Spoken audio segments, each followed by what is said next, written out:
തെരഞ്ഞെടുപ്പ് ചട്ടം ലംഘിച്ച് സ്വന്തം നാട്ടിൽ നിയമനം നേടിയ പുനലൂർ വരണാധികാരി ബീന എസ് ഹനീഫയോട് വിശദീകരണം ചോദിച്ച് കൊല്ലം ജില്ലാ കളക്ടർ. ബീന എസ് ഹനീഫിനെ മാറ്റണമെന്നാവശ്യപ്പെട്ട് BJP നൽകിയ പരാതിയിന്മേലാണ് നടപടി. CPI സ്ഥാനാർത്ഥിക്ക് വഴിവിട്ട സഹായങ്ങൾ ചെയ്തു കൊടുക്കാൻ റവന്യൂ മന്ത്രിയുടെ പ്രത്യേക താൽപര്യപ്രകാരമാണ് ബീന എസ് ഹനീഫിനെ നിയമിച്ചത് എന്നാണ് ആക്ഷേപം. മനോജ് ചേരുന്നു. കൂടുതൽ വിവരങ്ങളുമായി മനോജ്. വാർത്ത ജനം TV നേരത്തെ പുറത്തു കൊണ്ടുവന്നതാണ്. എന്തായാലും തെരഞ്ഞെടുപ്പ് ചട്ടം ലംഘിച്ച് സ്വന്തം നാട്ടിൽ നിയമനം നേടിയ പുനലൂർ വരണാധികാരി ബീന എസ് ഹനീഫയോട് കൊല്ലം ജില്ലാ കളക്ടർ നിലവിലിപ്പോൾ വിശദീകരണം ചോദിച്ചിട്ടുണ്ടല്ലോ. എന്താണ് വിവരങ്ങൾ? പത്തനംതിട്ട ഡെപ്യൂട്ടി കളക്ടറായിരുന്ന ഈ ബീന എസ് ഹനീഫിനെയാണ് ഈ സ്വന്തം ജില്ലയിൽ, അതായത് പുനലൂരിലേക്ക് കൊണ്ടുവരുന്നത്. ഈ തെരഞ്ഞെടുപ്പിന്റെ പ്രവർത്തനത്തിന്റെ ഭാഗമായാണ് ഈ ബീനയെ കഴിഞ്ഞ മാസം ഈ പുനലൂർ RDO ആയി റവന്യൂ വകുപ്പ് നിയോഗിക്കുന്നത്. പുനലൂർ RDO ആണ് ഈ മണ്ഡലത്തിന്റെ റിട്ടേണിംഗ് ഓഫീസർ ആയിട്ടുള്ളത്.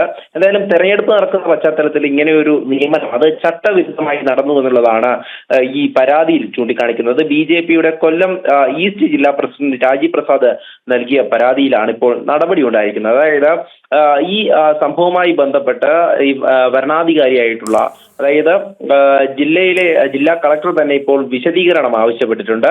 ഈ വിശദീകരണത്തിൽ കൃത്യമായും ഈ ജന്മസ്ഥലത്ത് ഒരിക്കലും തന്നെ ഒരു നിയമനം പാടില്ല എന്നുള്ളത് ചട്ടമാണ്. ആ ചട്ടലംഘനം നടന്നിട്ടുണ്ടോ എന്നുള്ളതാണ് പരിശോധിക്കുന്നത്. പുനലൂരിലെ CPI സ്ഥാനാർത്ഥിക്ക് ഈ വഴിവിട്ട സഹായങ്ങൾ ചെയ്തു കൊടുക്കാൻ ഈ റവന്യൂ മന്ത്രിയുടെ പ്രത്യേക താൽപര്യപ്രകാരം ബീന എസ് ഹനീഫിനെ ഇവിടെ നിയമിച്ചു എന്നുള്ളതാണ് ഉയരുന്ന ആക്ഷേപം. എന്തായാലും ഇത്തരത്തിലുള്ള CPIയുടെ സർവീസ് സംഘടനയിൽ അടക്കം അംഗമായിട്ടുള്ള ഒരു ഉദ്യോഗസ്ഥയാണ്.